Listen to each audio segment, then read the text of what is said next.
दोस्तों, economic survey आ चुका है। और जैसा आप देख सकते हो कि डेट 29 जनवरी को इकोनॉमिक सर्वे आ चुका है। और जैसे कि आपको पता है कि 1 फरवरी को बजट आएगी। और आपको आपको पता होगा कि जो रिपब्लिक डे परेड थी 26 जनवरी को हुई। तो दोस्तों, जो 26 से जो 2 फरवरी जो वीक वीक इस बहुत सारी चीज़ें होती है। तो दोस्तों, इकोनॉमिक सर्वे जैसे कि आप देख रहे हो 353 लगभग 2 वॉल्यूम्स में आती है इकोनॉमिक सर्वे। तो दोस्तों, फर्स्ट वॉल्यूम में लगभग 10 चैप्टर्स होते हैं। और सेकंड वॉल्यूम जो कि स्टैटिक प्रतिवर्ष एक ही जैसा होता है। इंडेक्स एक ही जैसे होते हैं, लेकिन कंटेंट अलग होता है। तो दोस्तों, ये दोनों चीज़ें ये दोनों चीज़ें हमें इकोनॉमिक सर्वे, चलिए देखते हैं कि इकोनॉमिक सर्वे से हम क्या क्या इस बार की इकोनॉमिक सर्वे में क्या स्पेशलिटी है।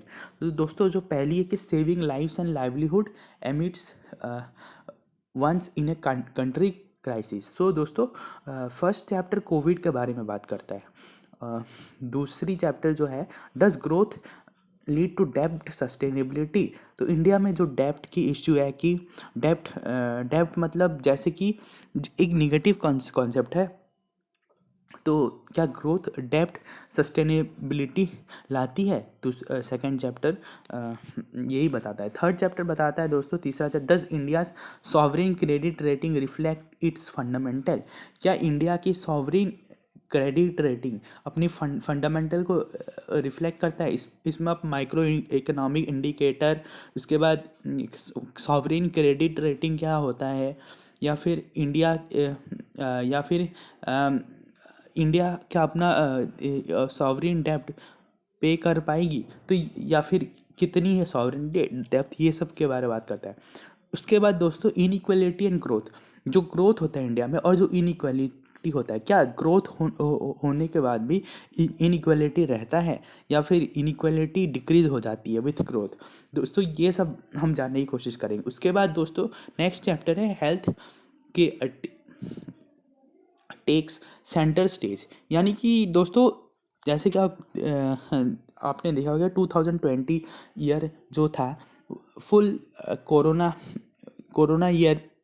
कोरोना से रिलेटेड सारी developments with respect to corona हुई। जितने भी ग्रोथ डेवलपमेंट जो भी नहीं हो पाया या जो भी हो पाया, everything was linked with corona. तो दोस्तों, हेल्थ अब ऐसी कंडीशन आ चुकी है कि अब हेल्थ सेंटर स्टेज ले चुका है। तो दोस्तों, ये चैप्टर हेल्थ के बारे में बात करते हैं। उसके बाद प्रोसेस रिफॉर्म्स के बारे में बात कर, इसमें आप रेगुलेटरी इफेक्टिवनेस क्या है, इनकम्प्लीट रेगुलेशन क्या है, या फिर direction of administrative process reform, ये सब के बारे में बात आपको ये सब के बारे में पता चले। उसके बाद regulatory forbearance and emergency medicine not stable diet.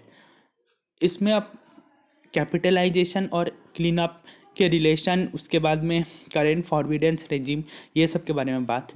दोस्तों, ये सब के बारे में आपको आइडिया हो, आप ये सब के बारे में आपको दोस्तों आपको जानने को मिलेगा। उसके बाद innovation trending up but needs thrust specially from private sector. तो जो innovation trending up but needs thrust specially from private sector. दोस्तों, ये बहुत इंपॉर्टेंट चैप्टर है कि अब जैसे कि अब डेवलपमेंट हो रहा है, तो प्राइवेट सेक्टर भी डेवलप प्राइवेट सेक्टर में प्राइवेट सेक्टर अगर डेवलप, प्राइवेटाइजेशन कोई भी चीज़ की अगर नहीं होगी, तो इंडिया का ग्रोथ भी बहुत ही मुश्किल से हो पाएगा। तो इंडिया का ग्रोथ से प्राइवेटाइजेशन के क्या रिलेशन है, ये सारी चीज़ हम इस चैप्टर में हमें जानने को मिलेगा। फिर जय हो आयुष्मान, जय हो मतलब JAY मीन्स जन आरोग्य योजना और उसके हेल्थ आउटकम्स क्या थे। तो दोस्तों, और जो फाइनल चैप्टर है वो बेयर नेसेसिटीज़ की हाउसिंग इंडेक्स क्या है, सैनिटेशन इंडेक्स क्या है, अदर फैसिलिटीज़ इंडेक्स क्या है। तो ये सब चीज़ें हमें जानने को मिलेगी। दोस्तों, ये काफ़ी वॉल्यूम 1 काफ़ी इम्पॉर्टेंट है। और हम जैसे कि सारे चैप्टर्स को हमें हमें इस तरह से पढ़ना होगा कि एग्ज़ाम पर्सपेक्टिव से हम कुछ डेटा कलेक्ट कर सकें, हमें समझने में आसानी हो और आराम से हम जो एग्ज़ाम्स में क्वेश्चन जितने भी पूछी जाएगी उसे हम आसानी से आंसर दे पाए। तो दोस्तों thank you friends, thank you.